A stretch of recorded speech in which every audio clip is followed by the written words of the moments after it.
Assalamualaikum warahmatullahi wabarakatuh. Kembali lagi di channelnya Sakira Prabowo bersama aku, Mami Sakira dan Sakira.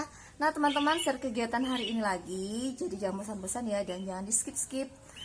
Untuk teman-teman yang baru berkunjung di channelnya Sakira Prabowo, jangan lupa di subscribe karena subscribe itu gratis. Oke teman-teman, stay tune terus. Nah teman-teman, balik lagi di dapur sederhananya aku. Jadi pagi ini teman-teman seperti biasa memulai pekerjaan dengan membuat sarapan dulu. Jadi pagi ini sarapannya aku mau buat telur dadar teman-teman. Jadi telur dadar yang cepat aja, yang simple aja ya. Jadi ini telur dadarnya, telurnya sudah aku campurin sedikit irisan bawang merah, terus garam sama kaldu jamur. Kebetulan hari ini requestnya anak-anak juga sih, minta telur. Kenapa ya anak-anak itu lebih suka telur ya? Kenapa? Ada yang tahu? Jadi ini telur dadarnya teman-teman aku masak cukup untuk sarapan aja ya, untuk pasukan sama pasukan, jadi berlima anggota keluarga, 5 orang. Dan seperti biasa teman-teman, kebiasaanku adalah kalau membuat telur dadar itu jadi suka ngirisnya itu langsung di atas wajan teman-teman. Kalau orang kan biasanya kan biar kelihatan cantik gitu ya, hidangannya diiris-irisnya di talenan ya enggak. Kalau aku langsung di wajannya aja. Soalnya langsung dimakan nih. Nah ini si kakak sudah mau mulai sarapan karena hari ini dia yang masuk sekolah teman-teman, PTM. Kalau si kakak sama masnya ini bergantian masuknya. Jadi kelas 1, 2, 3 itu tanggal ganjil, kalau yang si masnya tanggal 6. Jadi masih bergilir gitu teman-teman. Jadi masuknya belum full gitu ya. Nah sangat menikmati sekali si kakak ya, sampai ngangkat kaki. Jadi ini sebelum Pak Bojo ngantarin anak sekolah dan sekalian sebelum berangkat kerja, ini aku meminta tolong dulu sama Pak Bojo biar nanam bibit cabai yang aku tanam di dalam pot bekas ember itu teman-teman. Nah ini sudah besar, jadi aku mau pindahin di taman depan teras rumah ini aja. Takutnya nanti kalau aku nanamnya agak jauh gitu ya, kayak di dekat, kan ada tuh yang di halaman di samping rumah itu yang dekat pembakaran sampah itu. Aku takutnya nanti kalau aku nanam di situ teman-teman, nanti ada ayam kan dieker-eker, jadi aku tanamnya di sini aja yang di teras rumah.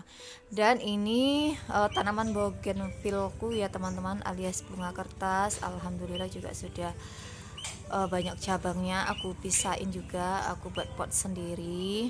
Jadi aku nanamnya nggak di tanah teman-teman, dan ini juga sudah tumbuh besar juga, jadi aku mau buat pot sendiri-sendiri. Dan ini alpukat. Nah kebetulan udah lama sih aku tuh beli alpukat madu, enak. Jadi aku inisiatif aja nanam sendiri, ternyata subur juga teman-teman. Jadi ini aku mau pindahkan juga. Kalau ini dekat pohon jambu aku tanamnya teman-teman. Kalau kalian tahu ya, pernah nonton penampakan halaman depan rumah. Jadi banyak pohon-pohonnya juga. Dan ini kunyit putih, ini daun apa ya, ini daun aku lupa ya. Ini biasanya kalau untuk luka pakai getah daun ini tuh bagus teman-teman. Dan ini pohon sarikaya, terus kelampuk, dan ini pohon belimbing, ini pohon jambu batu. Jadi di teras rumah itu banyak tanaman-tanaman gitu teman-teman. Dan alpukatnya mau aku tanam di sini gitu. Dan rencananya tanam alpukat itu biasanya kan besar ya teman-temannya pohonnya. Jadi nanti kalau misalnya sudah tumbuh rantingnya banyak gitu, itu mau dibuat kayak diakali biar nggak gede gitu maksudnya teman-teman. Kalau sekarang kan gitu ya, kalau pohon-pohon kecil pohonnya nggak terlalu besar tapi sudah berubah gitu, gimana sih ngomongnya? Ya gitulah. Dan ini aku mau nyiram teman-teman, pohon alpukatnya sama yang aku ijar tadi itu ya, aku biar nggak mati jadi disiram. Dan lanjut, selesai aktivitas di depan rumah, ini aku mau masak. Ini untuk makan siang ya teman-teman. Kebetulan tadi sudah beberes juga, Pak Bojo sama kakak sudah berangkat, sudah nyapu rumah gitu ya, sudah beberes, jemur kain. Ini aku mau masak. Jadi masaknya aku mau buat gulai kuning, gulai kuniang, kece orang awak tuh gulai kuniang. Jadi untuk bahan-bahannya seperti yang kalian lihat ya teman-teman, bawang putih, bawang merah, kunyit, sama jahe. Jadi nggak pakai laos ya kalau gulai kuniang itu. Dan ikannya tadi ikan, kalau di sini namanya ikan kuningan, kalau di kampung itu namanya ikan kerang teman-teman. Nah jadi ini kita masak, buat bahan-bahannya dulu ya.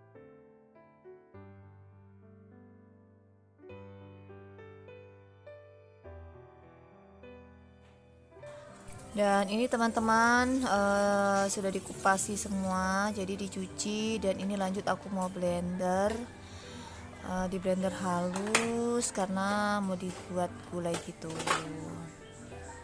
Kalau zaman sekarang, kalau emak-emak zaman sekarang ya apa-apa di blender ya enggak. Kalau orang tua kita dulu-dulu itu pada diulek semuanya. Oke, seperti biasa ini aku campurkan sedikit air ya teman-teman. Jadi aku blendernya itu nggak pakai minyak ya, pakai air aja.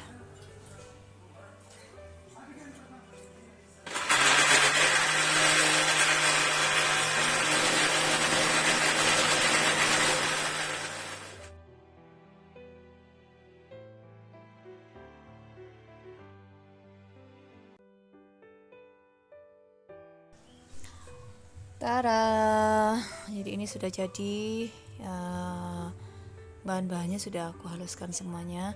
Oh ya teman-teman, kalian hari ini masak apa sih? Boleh dong komen di kolom komentar biar kita saling bertukar menu. Dan jadi ide juga kan, siapa tahu ada ide-ide kan, oh memasak ini gitu ya.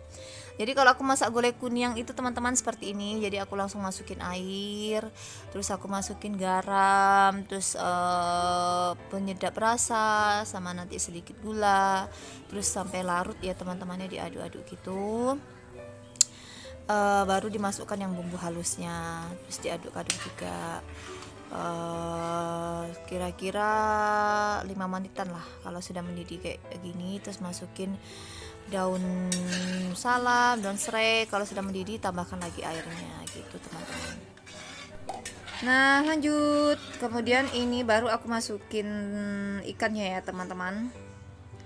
Jadi ini tips ya untuk para emak-emak, mams-mams yang ada di rumah. Kalau masak gulai kayak gini nih, jangan terlalu sering diaduk-aduk ya teman-teman. Soalnya kan dia kan apa ya, kayak gampang hancur gitu. Beda lagi kalau misalnya ada yang masak gulainya itu ikannya itu digoreng terlebih dahulu. Kalau aku kan enggak ya, kalau gulai kuniang ini enggak. Jadi langsung ikan mentah itu langsung dimasukin. Jadi tipsnya jangan sering diaduk-aduk. Nah teman-teman, ini kalau sudah mendidih kayak gini, barulah kita masukin si santan karanya ya. Karena di sini aku kan pakai santan instan teman-teman. Beda lagi kalau pakai santan yang dibuat sendiri itu ya, yang diracik sendiri. Itu nggak perlu pakai air putih gitu, langsung santannya aja. Tapi karena aku pakai santan instan, jadi airnya dulu yang aku masukin. Kalau sudah mendidih baru masukin santan instannya gitu.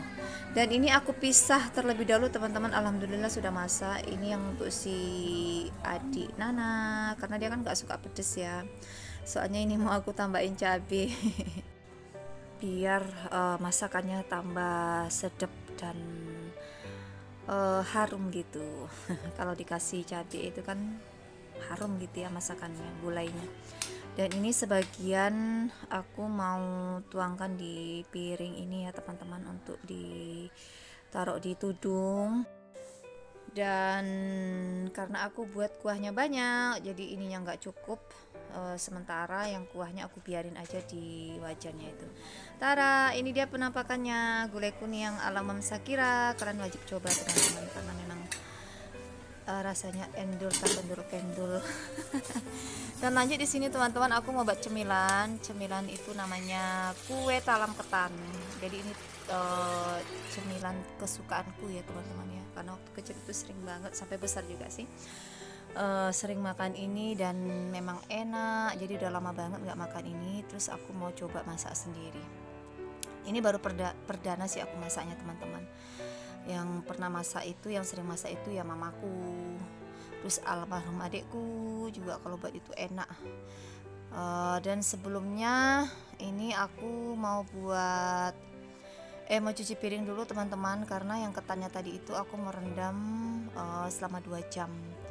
Jadi ketannya itu direndam ya, biar nanti kalau pada saat dikukus itu cepat matangnya gitu teman-teman. Dan ini yang piring ini yang aku pakai tadi buat masak-masak tadi, jadi biar nggak menumpuk di wastafel ya. Oh ya teman-teman, kalian jangan salfok ya, lihat wastafelku ini itu kayak kuning-kuning gitu, kayak karatan gitu ya. Ini udah sering sih teman-teman aku bersihkannya itu, tapi nggak tahu ya, mungkin memang kadar airnya di sini garamnya itu terlalu tinggi, jadi kalau ada kayak sisa-sisa air di situ, dia akhirnya jadi kayak gitu teman-teman, wastafelnya itu kayak karatan gitu. Nah ini teman-teman, setelah cuci piring aku mau makan dulu. Ini makan siang ya teman-teman ya, udah duhur, jadi aku makannya pakai kerupuk juga. Dan untuk teman-teman jangan lupa juga ya, makan siang jangan telat, apalagi untuk kalian yang mahnya masih sering kambuh-kambuh, kumat-kumat gitu ya. Sebenarnya kalau kita kalau kita makannya itu kayak konsisten sama jamnya itu teman-teman, insya Allah mah itu nggak akan sering kambuh gitu loh teman-teman, karena itu juga salah satu tipsnya. Alhamdulillah nikmat sekali aku makannya ya. Setelah ini aku mau istirahat siang dulu teman-teman, sebelum nanti lanjut lagi buat cemilannya. Nah teman-teman, lanjut, aku mau buat cemilan lagi. Jadi ini beras ketan yang aku rendam tadi selama 2 jam ya teman-teman. Ini aku mau tiriskan, terus aku mau kukus sama daun pandan. Ini kita kukusnya 10 menit ya teman-teman ya, kalau kalian pengen nyoba buat ya. Dan ini aku tambahkan mau masak santan maksudnya, sama sedikit garam dan daun pandan. Nah ini dia teman-teman, sudah setengah mateng ya ketannya. Dan yang santan yang aku masak tadi itu aku campurkan ke ketan ini teman-teman. Nah nanti lanjut dikukus lagi. Jadi ini kita tekan-tekan ya, kalau kita taruh dalam loyangnya ini ditekan-tekan, terus nanti lanjut dikukus selama 10 menit lagi gitu. Jujur sih aku baru pertama kali buat ini teman-teman, yang biasanya sering buat itu almarhum adikku sama mamaku teman-teman. Dan ini termasuk cemilan kesukaannya aku. Ya Allah udah lama nggak makan ini, jadi inisiatif pengen buat sendiri aja, semoga berhasil. Jadi dan ini santan lagi aku mau campurkan sama gula merah teman-teman, sama daun pandan, sama sedikit garam juga aku tambahkan ya. Terus kalau sudah larut, nah kita biarkan dia dingin gitu teman-teman. Nanti kalau sudah dingin baru kita masukkan si tepung beras dan tepung tapioka. Terus ini kita aduk sampai dia betul-betul tercampur rata ya. Dan sama telur juga sih, 1 butir telur gitu. Kocok-kocok baru dimasukin. Dan ini teman-temannya biar nggak kelihatan kayak bergerindil, betul nggak sih aku ngomongnya itu kan nampak ya tepungnya nggak tercampur rata. Sebenarnya aku salah sih di situ, soalnya kata mamaku itu sebenarnya disaring, tapi aku nggak aku saring. Dan tadi kalian bisa lihat ya, jadi dicampurkan, terus ini aku kukusnya selama 30 menit ya teman-teman. Dan kalau kalian pengen lihat matangnya itu dia ditusuk kayak gini, pakai tusuk sate gitu. Kalau sudah matang nggak nempel gitu, nggak lengket, baru diangkat. Ini kita tunggu dingin sebentar. Nah kalian bisa lihat ya teman-teman ya. Nah ini baru aku iris-iris, warnanya cantik sih. Cuman ini kelihatan ya teman-teman ya, tepungnya itu nggak nggak rata gitu. Jadi seperti ini penampakannya. Alhamdulillah lah ya teman-teman ya. Yang penting dia mateng. Cuman tadi itu nggak aku saring sih, kesalahannya di situ. Dan ini aku mau cobain dulu, mudah-mudahan enak. Bismillahirrahmanirrahim. Alhamdulillah teman-teman, rasanya enak ya. Jadi ada gurihnya, manisnya, cuman bentuknya aja yang nggak meyakinkan ya. Nah teman-teman, sekian dulu ya share kegiatanku hari ini. Kalau kalian suka jangan lupa di like dan di share. Mohon maaf ya teman-teman jika ada salah perkataan dan perbuatan dalam video ini. Sampai ketemu di vlog berikutnya. Assalamualaikum warahmatullahi wabarakatuh. Dadah.